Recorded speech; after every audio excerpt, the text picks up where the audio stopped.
This thing on? Yeah, this thing on. Cool. Right, so let's take you through the level then.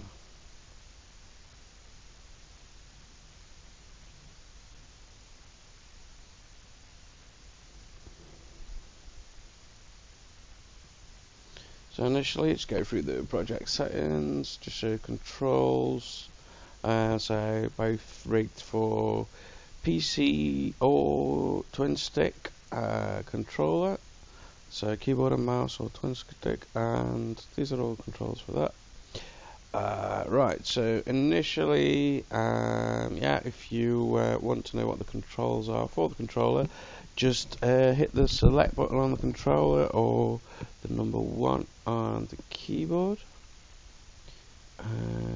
Okay, onto the soldier himself. Right, so standard movements controls, updated the rotation for the character, so it actually works with the new perspective. Fire modes, so I'll just switch between single lock and multi-lock. And where are we? Yeah, so this is just the tagging aspect. So there's top bar basically tags the target. This one untags the target. Once you have IA tagged targets, it will fire a pretty hefty missile at him, at the target. And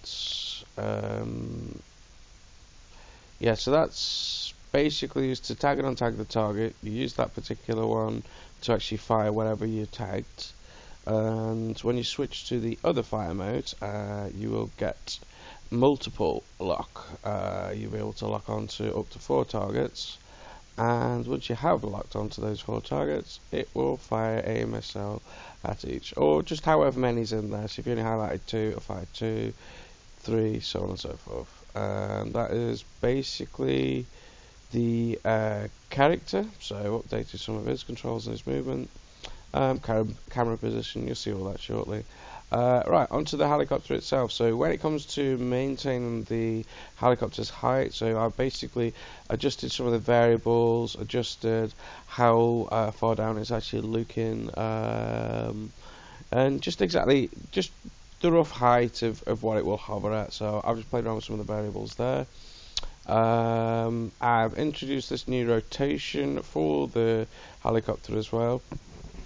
Just makes it easier for you to aim with the controls that I've set up. Movement, forward, back, left, right, that's basically the same as it was, but now you can take off and you can actually land in the vehicle. So once you enter the vehicle, you need to actually take off. The vehicle won't just automatically take off anymore. Right, and then just on to, say, similar again, just toggles the fire mode, so same as the character. And then the locking system, basically exactly the same as the character, with just some slight variations. Just resetting locks, that kind of thing. Put a delay on, so once he's actually fired a missile, it'll hit a target, then it'll lose lock.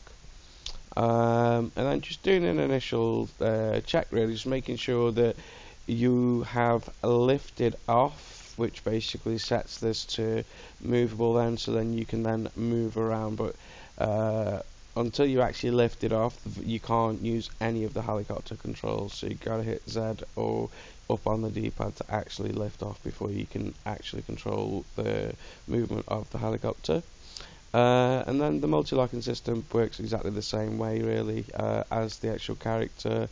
Again, the single lock targets, all dependent upon, is actually in the air rather than him being on the ground, because you can't actually fire whilst you are in the landed position. And that's basically the helicopter. The missile that gets fired, I've already posted that. So I've just added an additional thing which basically gets it, after a short delay, it's like a 2-second delay, it will detonate the missile. Nuke itself does exactly the same thing, short delay, detonates itself. Apart from the nuke will only fire at a single locked target, it won't actually fire at a multi-locked target. I can adjust that, something I might do a little bit later. Yeah, okay, so yeah, this is just the pickup, so yeah, so you don't actually run out of missiles. Not like you can, you got 1,000, but still, you will be able to add missiles back into your inventory. The controls are set up. This will just be in the help menu. I'll bring that up in a second. And then there's the actual target itself, the enemy target. So not a lot just going on here. It's just when he dies, play a sound. Yeah, so this is just basically his death mechanics, really. When it dies, do a thing. There are two types of enemies. That's the main one, and the other one I've set up. This will only react to the nuke itself, so you can fire as many standard missiles as this as you want. It won't kill it. Alright, so just do a quick test and show everything's all